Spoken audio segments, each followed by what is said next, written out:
أما بعد فأعوذ بالله من الشيطان الرجيم بسم الله الرحمن الرحيم ولو أنهم آمنوا واتقوا لمثوبة من عند الله خير لو كانوا يعلمون صدق الله العلي العظيم۔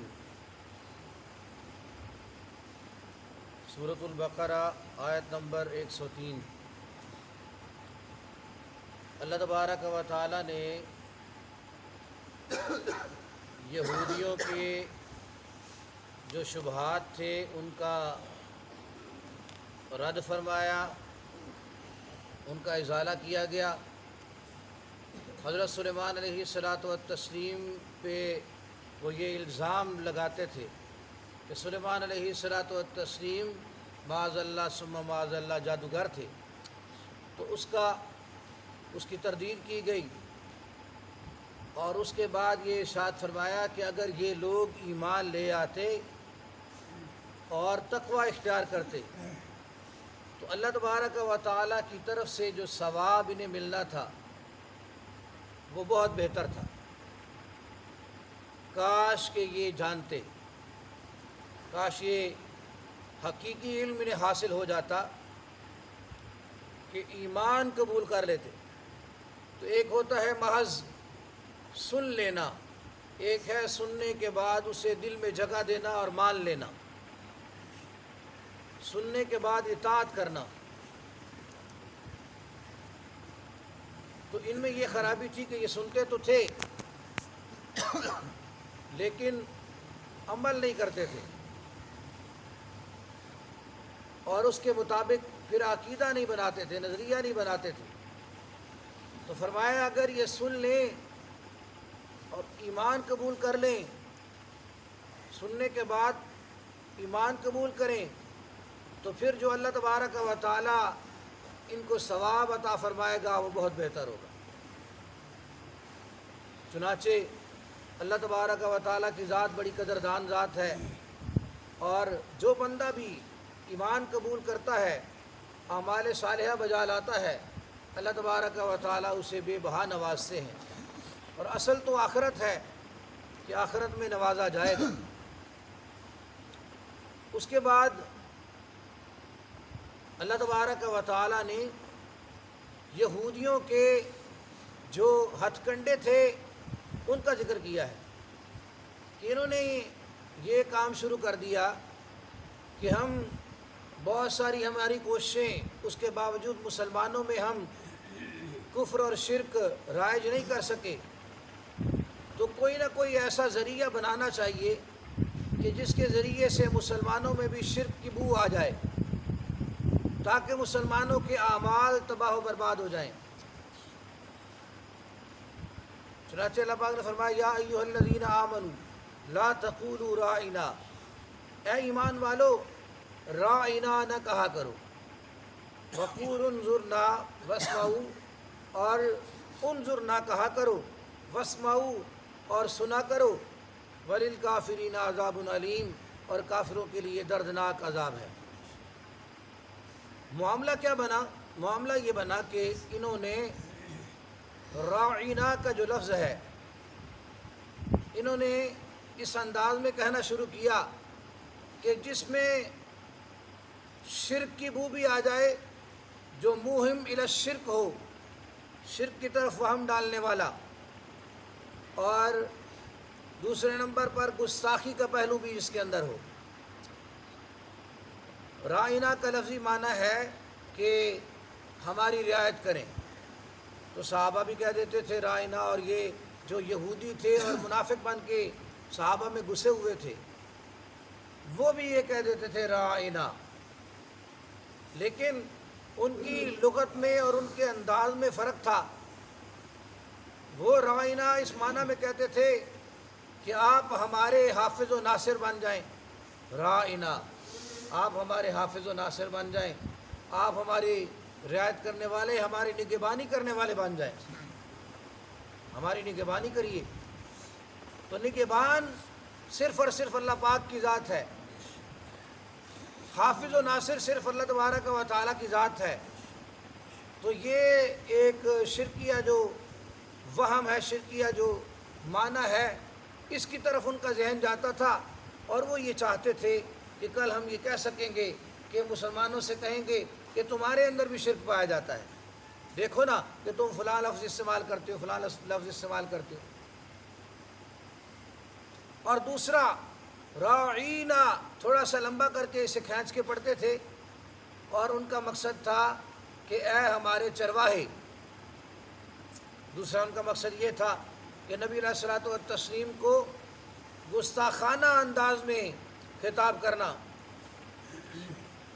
تو صحابہ کو بعض کو سمجھ آنے لگا۔ حضرت سعد رضی اللہ تعالیٰ عنہ نے جب سنا اور سمجھ گئے،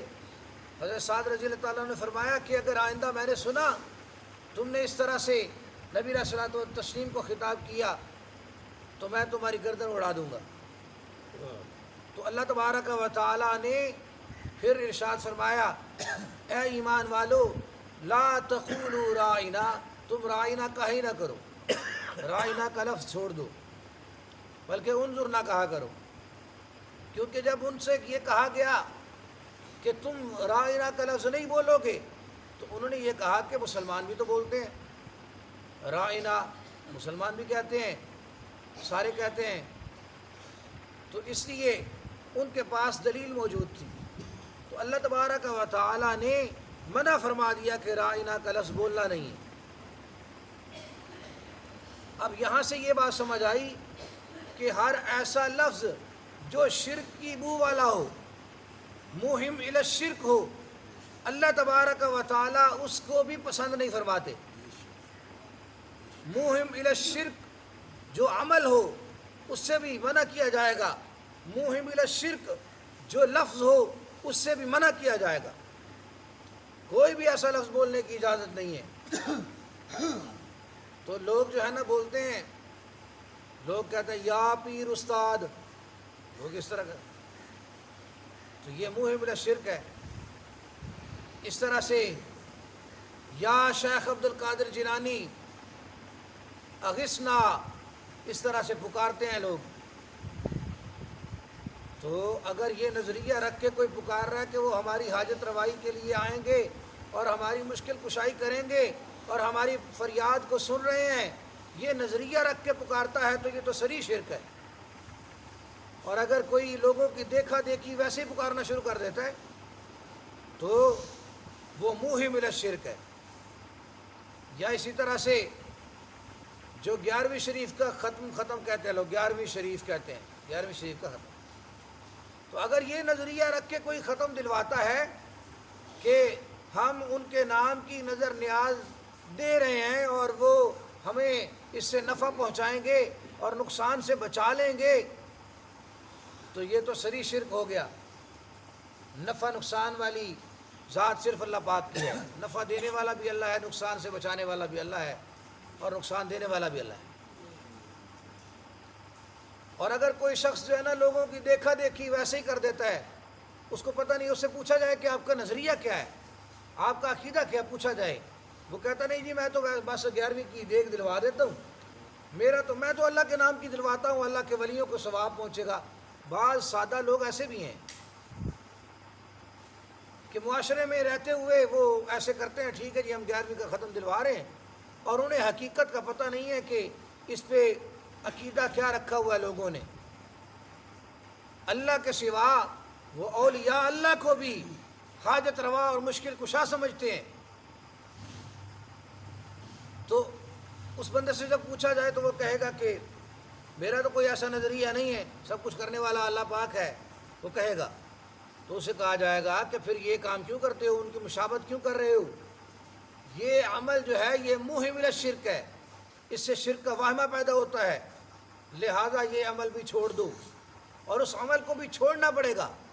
جیسے نبی علیہ الصلوۃ والتسلیم نے ارشاد فرمایا نا، من تشبہ بقوم فہو منہم، جو شخص جس قوم کی مشابہت اختیار کرتا ہے وہ انہی میں سے ہے۔ تو اسی طرح سے جیسے دیکھیں لوگ مثلا کالے کپڑے پہننا، تو کسی رنگ کے بھی کپڑے پہنے جا سکتے ہیں، لیکن خاص دنوں کے اندر خاص رنگ پہننا جو کہ کسی خاص قوم کا شعار ہو، تو اس سے بچا جائے گا، کیونکہ جب وہ رنگ پہنیں گے آپ تو ہر کوئی سمجھے گا کہ یہ اس میں سے ہے، یہ اس جماعت میں سے ہے۔ اس لیے یہ جو خاص دن ہوتے ہیں جو آگے یہ ہمارے ہیں محرم کے، تو کالے رنگ سے بالکل اجتناب کیا جائے گا۔ ویسے بھی کالا رنگ کو پسندیدہ رنگ نہیں ہے، سفید رنگ نبی علیہ الصلوۃ والتسلیم نے پسند فرمایا ہے۔ تو اس طرح سے ہر اس عمل سے بچا جائے گا جہاں سے شرک کا وہمہ پیدا ہوتا ہے۔ جیسے دیکھیے کہ جو بیعت رضوان ہوئی، نبی علیہ الصلوۃ والتسلیم نے صحابہ سے بیعت لی، صحابہ نے نبی علیہ السلام کے ہاتھ پہ ہاتھ رکھ کے بیعت کی صحابہ نے کہ ہم اپنی جان کے آخری قطرے تک لڑیں گے، ہماری جان جاتی ہے تو چلی جائے، لیکن ہم حضرت عثمان غنی رضی اللہ تعالیٰ عنہ کی شہادت کا، ان کے قتل کا بدلہ لیں گے، کیونکہ یہ افواہ پھیل گئی تھی نا کہ حضرت عثمان رضی اللہ عنہ کو شہید کر دیا گیا ہے۔ تو 1400 صحابہ نے بیعت کی، 1400 صحابہ نے۔ اب وقت گزر گیا، اس کے بعد صحابہ، حضرت عمر فاروق رضی اللہ تعالیٰ عنہ کو جب دور آیا، حضرت عمر فاروق رضی اللہ تعالیٰ عنہ نے دیکھا، مشہور ہو گیا لوگوں میں کہ وہ جو درخت ہے نا، جس درخت کے بارے میں اللہ تبارک و تعالیٰ نے قرآن میں ذکر کیا، لقد رضی اللہ عن المؤمنین اذ یبایعونک تحت الشجرہ، اللہ پاک راضی ہو گیا ہے ان لوگوں سے کہ جنہوں نے ایک درخت کے نیچے بیٹھ کر، اس خاص درخت کے نیچے بیٹھ کر آپ کے ہاتھ پہ بیعت کی ہے۔ فعلم ما فی قلوبہم، اللہ پاک ان کے دلوں کو بھی خوب جانتا ہے، وہ مخلص لوگ تھے۔ تو جو لوگ یہ کہتے ہیں نا صحابہ مخلص نہیں تھے، اللہ کا قرآن گواہیاں دیتا ہے کہ صحابہ مخلص تھے۔ تو حضرت عمر فاروق رضی اللہ تعالیٰ عنہ کو یہ پتہ چلا کہ لوگوں نے کیا کیا ہے، لوگوں نے اس درخت کے نیچے بیٹھ کر جا کر تو تبرک حاصل کرنے کے لیے لوگوں نے مختلف اعمال شروع کر دیے۔ تو حضرت عمر فاروق رضی اللہ تعالیٰ عنہ نے فرمایا اس درخت کو جڑوں سے اکھیڑ دو، اس درخت کو ہی جڑوں سے اکھیڑ دو، ختم کر دیا جائے اسے،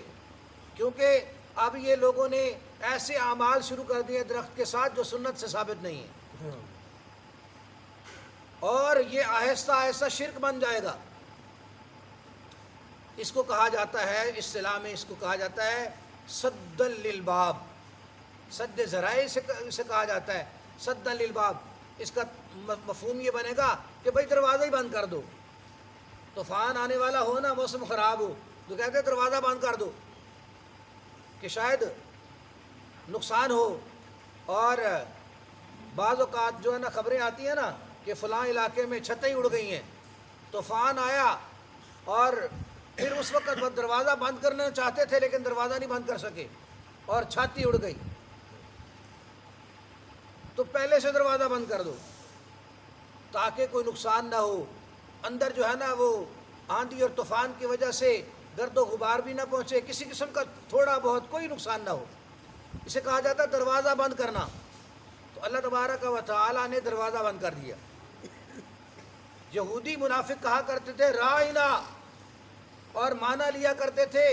کہ ہمارے نگہبان اور حافظ و ناصر اور ہمارے چرواہے، شرکیہ معنی بھی، موہم الی الشرک بھی، اور گستاخی والا تنقیص والا معنی بھی۔ اس لیے اللہ تبارک و تعالیٰ نے دروازہ بند کر دیا، فرمایا یہ لفظ ہی نہیں بولنا، لا تقولوا رائنا، رائنا کہنا ہی نہیں ہے۔ جیسے پہلے زمانوں میں جو ہوا، حضرت ام سلمہ رضی اللہ تعالیٰ عنہ وہ کہنے لگی نبی علیہ الصلوۃ والتسلیم سے، یا رسول اللہ ہم نے حبشہ میں یہ دیکھا کہ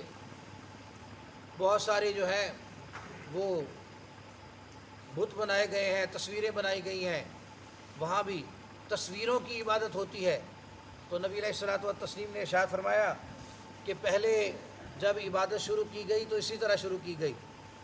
پہلے لوگوں نے اپنے بزرگوں کی تصویریں بنا کے رکھی اور تبرک حاصل کرنے کے لیے تصویریں بنائیں،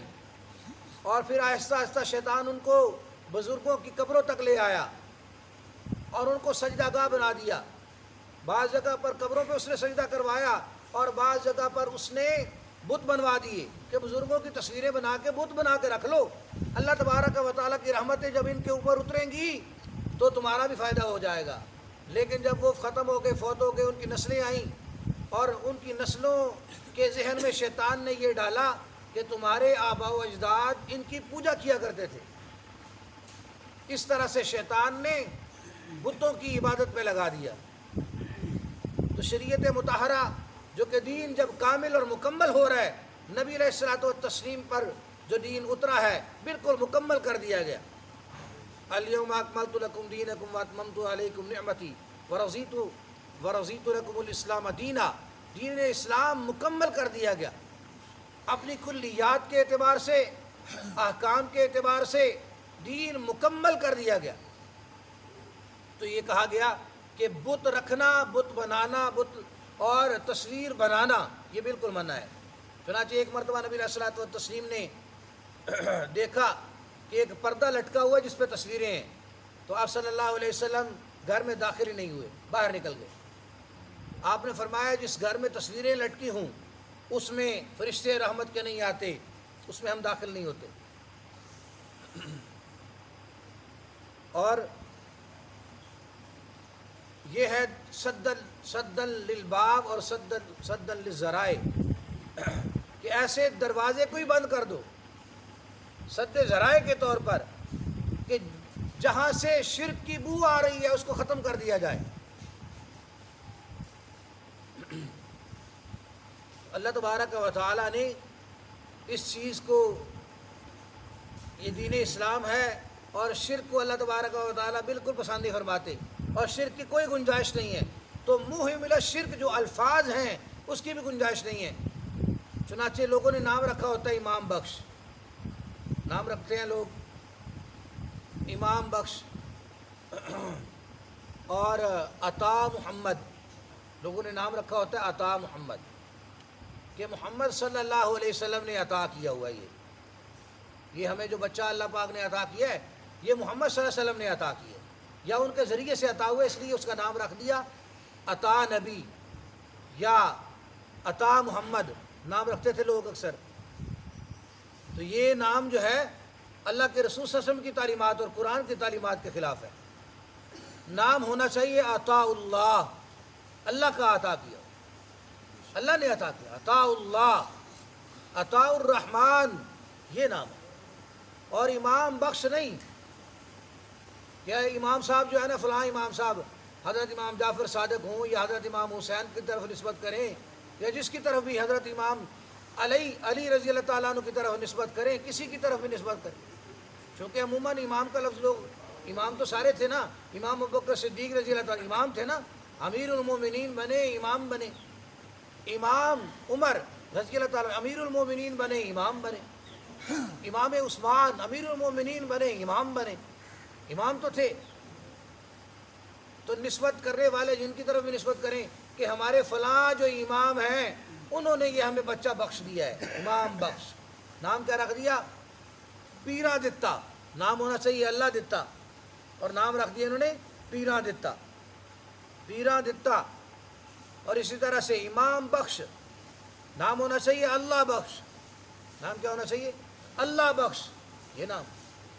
اللہ پاک نے فرمایا لا تقولوا رائنا، کہ تم رائنا کا لفظ ہی کہنا چھوڑ دو، رائنا نہیں کہنا،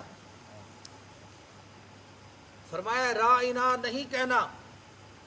تو ہر ایسا لفظ جہاں سے شرک کا وہمہ پیدا ہوتا ہو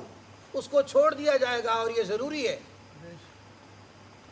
شرک کی بو جہاں آتی ہو اس کو بالکل چھوڑ دیا جائے گا، اور اس پر سزا دیتے ہیں اللہ تبارک و تعالیٰ۔ جو بندہ ایسا غلط ذریعہ اختیار کر کے حرام کاری تک پہنچتا ہے اللہ پاک اس کو سزا دیتے ہیں۔ اس کی مثال ایسے سمجھے کہ اللہ تبارک و تعالیٰ نے ذکر فرمایا انہی یہودیوں کے جو آباء و اجداد تھے، حضرت داؤد علیہ الصلوۃ والتسلیم کے وقت کا جو ایک واقعہ ہے کہ انہیں منع کیا گیا تھا کہ آپ نے ہفتے والے دن شکار نہیں کرنا مچھلی کا، اور انہوں نے کیا کیا؟ انہوں نے کوئی نالی وغیرہ بنا دینی یا کنڈیاں لگا دینی، اور جب شام ہونی، اتوار کی شام شروع ہو جائے گی تو انہوں نے کنڈیاں اٹھا لینی، نکال لینی، مچھلیاں پکڑ کے شام کو بھوننا شروع کر دی، اور محلے میں جب خوشبو گئی تو لوگوں نے منع کیا، انہوں نے کہا کہ ہم نے تو نہیں پکڑی، ہم نے یہ شام کو پکڑی ہیں، ہفتے والے دن میں نہیں پکڑی۔ تو اس لیے اللہ تبارک و تعالیٰ نے انہیں مسخ کر دیا اور بندروں اور خنزیروں کی شکلیں بنا دی. جو شخص غلط ہیلا کر کے شرک کا ایسا رستہ کھول کے یا نافرمانی کا ایسا رستہ اختیار کر کے نافرمانی تک پہنچتا ہے اور ہیلے تراشتا ہے، اللہ تبارک و تعالیٰ اس پر عذاب لے آتے ہیں، اللہ کا عذاب آتا ہے اس پر. یا اس کی مثال ایسے سمجھیں کہ اللہ تبارک و تعالیٰ نے فرمایا وَلَا تَسُبُّوا الَّذِينَ يَدْعُونَ مِن دُونِ اللَّهِ، فرمایا ان لوگوں کو گالی مت دو جن کو یہ اللہ کے سوا پکارتے ہیں، یعنی کفار نے جو اپنے معبود بنا رکھے ہیں آپ انہیں گالی بھی نہ دو. کیوں؟ فَيَسُبُّ اللَّهَ عَدْوًا بِغَيْرِ عِلْم، پھر یہ اللہ کو گالی دیں گے، اللہ کو گالی دینا شروع کر دیں گے. اب ان کے بتوں کو برا بھلا کہنا کسی نہ کسی انداز میں برا بھلا کہنا تو جائز تو ہے نا، لیکن اللہ پاک نے فرمایا آپ نہ کہو، ان کے سامنے اس انداز سے نہ کہو کہ وہ پھر غصے میں آ کر واپسی اللہ پاک کو گالیاں دینا شروع کر دیں. تو اس کا مطلب یہ ہوا کہ آپ جو ہے نا وہ رستہ دے رہے ہیں ان کو، آپ ان کے لیے ذریعہ بن رہے ہیں، لہذا اس کو دروازے کو بند کر دو، آپ گالی نہ دو. یا اس کی مثال ایسے سمجھیں جیسے نبی علیہ السلام نے فرمایا کہ بہت ہی برا ترین آدمی ہے وہ جو اپنے والدین کو گالی دیتا ہے. صحابہ نے کہا یا رسول اللہ کیا کوئی اپنے والدین کو گالی دے گا؟ آپ نے فرمایا جب تم اپنے سامنے والے کو، اپنے دشمن کو، جب اس کو اس کے ماں باپ کی گالی دو گے تو وہ تمہارے ماں باپ کو گالی دے گا. تو اس کا مطلب یہ ہوا کہ تم نے اپنے ماں باپ کو خود گالی دی ہے. لہذا اس لیے کسی کو گالی مت دو تاکہ وہ تمہارے ماں باپ کو گالی نہ دے. تو اپنے ماں باپ کی عزت وہ آپ کے ہاتھ میں ہے. اپنے ماں باپ کو گالی آپ دلوا رہے ہیں، اگر دلوا رہے ہیں تو یہ ہے سدًا للذرائع سدًا للباب، کہ اس ایسے مفاسد اس کا دروازہ ہی بند کر دیا جائے. تو اللہ پاک نے فرمایا یا ایھا الذین آمنوا لا تقولوا رائنا، اے ایمان والو رائنا کا لفظ ہی کہنا چھوڑ دو، جہاں سے شرک کی بو آئے وہ کہنا چھوڑ دو. حضرت عمر فاروق رضی اللہ تعالیٰ عنہ کے دور میں جب یہ خط آیا کہ مصر میں پانی جو ہے نا دریا جاری رہتا تھا اور یہاں ایک بری رسم تھی کہ ایک دوشیزہ کو دلہن بنا کے وہ دریائے نیل میں ڈال دیا جاتا اور پھر دریا جو ہے نا رواں ہوتا. تو عمر فاروق رضی اللہ عنہ نے فرمایا کہ ایسا نہیں ہے، یہ جو کفریہ کام ہے یہ بالکل نہیں کیا جائے، اسلام میں ایسے کام نہیں کیے جائیں گے. اور خط لکھ کے بھیج دیا، فرمایا دریا میں ڈال دینا. اس میں یہ لکھا کہ اے دریا اگر تو اللہ کے حکم سے چلتا ہے تو چل، اگر اپنی مرضی سے چلتا ہے تو نہ چل. چنانچہ یہ ڈالا گیا تو دریائے نیل جو ہے وہ بہہ پڑا اور جناب اپنے زور و شور کے ساتھ خوب جو ہے نا پانی آیا. تو کوئی ایسا کام نہیں کیا جائے گا جو اسلام میں حرام ہے، منع ہے، اور اس کا ذریعہ بھی اختیار نہیں کیا جائے گا، بلکہ ایسے ذرائع کو بند کر دیا جائے گا جس میں نبی علیہ الصلوۃ والتسلیم کی توہین لازم آتی ہو، دین اسلام کی تنقیص لازم آتی ہو، یا کفریہ یا شرکیہ کوئی بھی معنی بنتا ہو، ایسا ہر عمل چھوڑ دیا جائے گا اور یہ واجب ہے. اور اس میں جو ہے یہ بعض ائمہ کے نزدیک اس میں حد قذف بھی ہے. حد قذف کیا ہے؟ کہ قذف کہا جاتا ہے نا، حد قذف وہ ہے کہ جب کوئی بندہ کسی پر جو ہے نا بہتان باندھتا ہے تو اسے کوڑے لگائے جاتے ہیں. تو بعض ائمہ نے اس پہ حد قذف بھی لکھی ہے، لیکن امام ابو حنیفہ رحمۃ اللہ تعالی علیہ ایسا لفظ کوئی جب بولے کہ جس میں صرف جو ہے نا وہ تھوڑا سا معنی اشارہ ہو رہا ہو اور دوسری طرف بھی معنی نکلتا ہو تو اس پر حد قذف نہیں ہے جب تک کہ وہ صراحتاً نہ کہے، جب تک واضح انداز میں نہ کہے اس وقت تک حد قذف نہیں ہے. لیکن یہ ہے کہ ایسا لفظ جس میں تنقیص لازم آ رہی ہے یا تھوڑا سا بھی، اس کو بہرحال منع کیا جائے گا، اسے روکا جائے گا، بند کر دیا جائے گا. تو اللہ تبارک و تعالی ہمیں صحیح سمجھ نصیب فرمائے اور قرآن و سنت پہ عمل پیرا ہونے کی توفیق نصیب فرمائے. وآخر دعوانا الحمدللہ.